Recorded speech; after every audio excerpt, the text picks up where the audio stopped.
औज़ुबिल्लाहिमिनश्शैतानिर्रजीम बिस्मिल्लाहिर्रहमानिर्रहीम। आज हमारा टॉपिक है डायबिटीज़ मेलाइटस।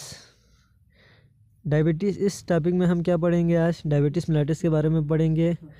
क्या है ये? एक क्रोनिक डिजीज़ है, क्रोनिक मेटाबॉलिक डिजीज़ है। ये डायबिटीज़ मेलाइटस क्या है? एक क्रोनिक मेटाबॉलिक डिजीज़ है। इसमें क्या होता है कि the level of glucose in blood become abnormally high।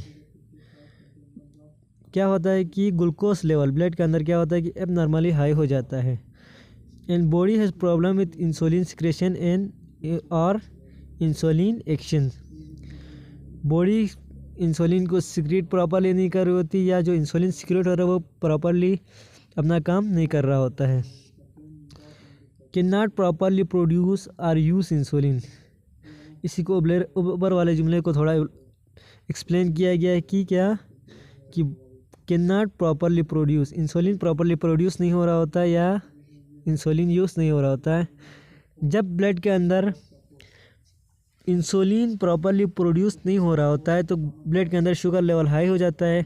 उस केस को हम क्या कहते हैं? हाइपर ग्लाइसीमिया कहते हैं।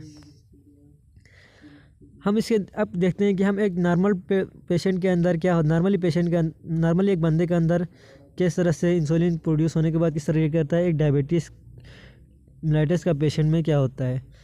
फर्स्ट ऑफ ऑल हम वो जो खाते हैं, we eat food carbohydrate into glucose. Normal बंदे के अंदर जो भी फूड खाता है वो बंदा, या जो भी हम खाते हैं वो किस में कन्वर्ट हो जाता है? ग्लूकोज के अंदर। और जो पेंक्रियास रिलीज इंसुलिन, इंसुलिन को रिलीज़ करती है, जो क्या करती है? Which help the glucose enter into the blood cells. जो फूड से ग्लूकोज बनता है उसको ब्लड से बॉडी सेल्स तक मूव करने में क्या करती है? मदद करती है। इसके नतीजे में क्या कहता है? उसका रिज़ल्ट क्या आता है? Blood sugar stay normal. Blood के अंदर जो शुगर लेवल होता है वो क्या रहता है? नॉर्मल रहता है। अब एक डायबिटीज़ मेलाइटस पेशेंट में क्या होता है? Either insulin is not produce, insulin वहाँ पे प्रोड्यूस नहीं हो रहा होता है, तो क्या होगा?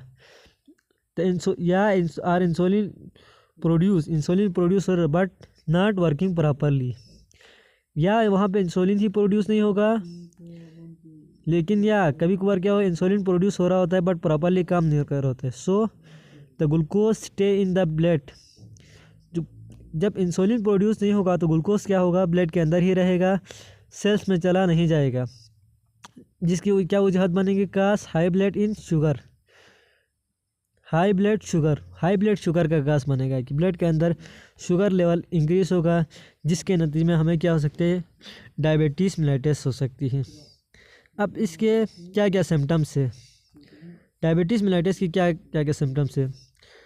फ्रीक्वेंटली यूरिनेशन हो जाती है, बार बार बंदे को छोटे पेशाब का मसला आता रहता है, तो उसको क्या कहते हैं? पॉलीयूरिया, पॉलीडिस्पेजिया कहते हैं। एक्सेसिव थर्स्ट, बहुत ज़्यादा प्यास लगती है बंदे को, या बहुत ज़्यादा भूख लगती है, उसको क्या कहते हैं? पॉलीफेगिया।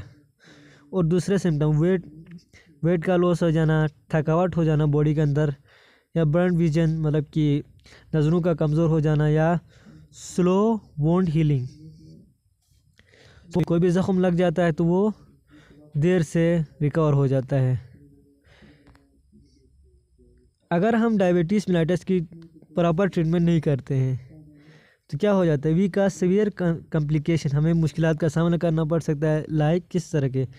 किडनी फेलियर हो सकती है, आई डैमेज हो सकती है, रेटिनोपैथी कहा जाता है जिसको, नर्व डैमेज, न्यूरोपैथी कहते हैं, हार्ट डिजीज़ और शुगर वगैरह का मसला पेश आ सकता है।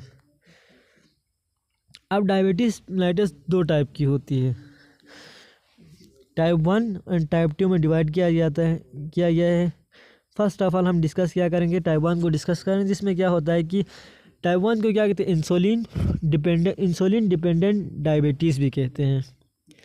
इसमें इंसुलिन की नीड होती है बॉडी को, क्योंकि the body immune system destroy the insulin produce B cells in the pancreas. जो हमारे पेंक्रियास के अंदर आइसोलेट ऑफ लैंगरहैंस के ऊपर जो बीटा सेल्स होते हैं वो डिस्ट्रॉय हो जाते हैं टाइप 1 में, जिसकी वजह से जिसके नतीजे में क्या होता है कि no insulin is produce, insulin produce नहीं हो रहा होता है। टाइप 1 में इंसुलिन प्रोड्यूस नहीं हो रहा था, उसके लिए उसकी वजह से इसको क्या कहते हैं, इंसुलिन डिपेंडेंट डायबिटीज़ कहते हैं। अब टाइप 1 क्या किस तरह क्यों होता है या किस वजूहात के बिना पे होता है? ऑटो इम्यून रिएक्शन की वजह से भी हो सकता है टाइप 1 डायबिटीज़, या जेनेटिक फैक्टर में भी इन रिस्क, किसी जेनेटिक फैक्टर की वजह से भी होता है type 1 disease. Sometime the trigger of viral infection, किसी वायरल इन्फेक्शन की वजह से भी हो सकता है डायबिटीज़ मिलाइटस। कोक्सीकी वायरस की वजह से, लाइक वायरस के एग्जांपल्स में ये कोक्सीकी वायरस दिया गया है। इसके ट्रीटमेंट किस तरह, टाइप 1 को किस तरह से ट्रीट किया जाएगा या इसकी इलाज किया जाएगा? तो क्या होगा, इंसुलिन थेरेपी की जाएगी इंजेक्शंस के ज़रिए, डाइट ठीक करके उसकी, या उसको प्रॉपर एक्सरसाइज मैनेजमेंट वगैरह से भी इसको क्या कहते हैं, डाइट अच्छी लेके, इंसुलिन थेरेपी करके या प्रॉपर एक्सरसाइज, इन तीनों की मदद से क्या कहते हैं, इसको हम कंट्रोल कर सकते हैं टाइप 1 को। अब टाइप 2 की बात करें, इसको कहते हैं non insulin dependent diabetes. Type 2 को क्या कहते हैं, नॉन इंसुलिन डिपेंडेंट डायबिटीज़ कहते हैं। बॉडी प्रोड्यूस इंसुलिन, इसमें क्या कर रही होती है, इसको नॉन इसलिए कहते हैं क्योंकि बॉडी खुद क्या कर रही है, इंसुलिन को प्रोड्यूस कर रही होती है, but cells does not respond properly, या सेल्स प्रॉपरली काम नहीं कर रहे होते, मतलब कि बॉडी प्रोड्यूस कर रही है, ग्लूकोज प्रॉपर बन रहा है, पर बॉडी सेल्स उसको एब्जॉर्ब नहीं कर रहे होते ब्लड से। कॉल इंसुलिन रेजिस्टेंस, इसको क्या कहते हैं, टाइप 2 को इंसुलिन रेजिस्टेंस डायबिटीज़ भी कहते हैं। Over time the pancreas also produce less insulin, इसमें क्या होता है कि इंसुलिन कम भी प्रोड्यूस कर रहा होता है कभी कभार। इसके क्या होते हैं टाइप 2 के काजेस में, क्या आता है, जेनेटिक टेंडेंसी, ओबेसिटी वगैरह, लेक ऑफ फिजिकल एक्टिविटीज़ नहीं करने की वजह से, या अनहेल्थी डाइट खाने की वजह से क्या होते हैं, टाइप 2 डायबिटीज़ काज हो सकती है, जंक फूड वगैरह ज़्यादा लेने की। उसकी ट्रीटमेंट क्या क्या है, लाइफ स्टाइल मॉडिफिकेशन, मतलब कि लाइफ स्टाइल में चेंज करके, डाइट और एक्सरसाइज की वजह से, ओरल एंटीबायोटिक ड्रग्स लेके, इंसुलिन डिपेंडेंट अदर लेटर दूसरे चीज़ें लेके। अब लास्ट हम जो क्या कहते हैं कि डायबिटीज़ के केस में जब भी कोई पेशेंट आ जाता है हॉस्पिटल के अंदर, तो इस वैल्यूज़ को देखते हैं। अगर नॉर्मल वैल्यूज़ क्या हैं, प्री डायबिटिक पेशेंट किस तरह कंसिडर किया जाएगा, जिसको इजीली रिकवर किया जा सकता है, या डायबिटिक पेशेंट को हम किस तरह से इनके टेस्ट रिजल्ट देंगे। शुगर के दो टाइप्स के, डायबिटीज़ के क्या होते हैं, 2 टाइप्स के टेस्ट होते हैं। एक को कहते हैं फास्टिंग ब्लड शुगर, दूसरे को क्या कहते हैं random blood sugar. Fasting blood sugar उस वक्त किया जाता है कि जब भी सुबह नाश्ते से पहले किया जाता है, इसको बगैर खाए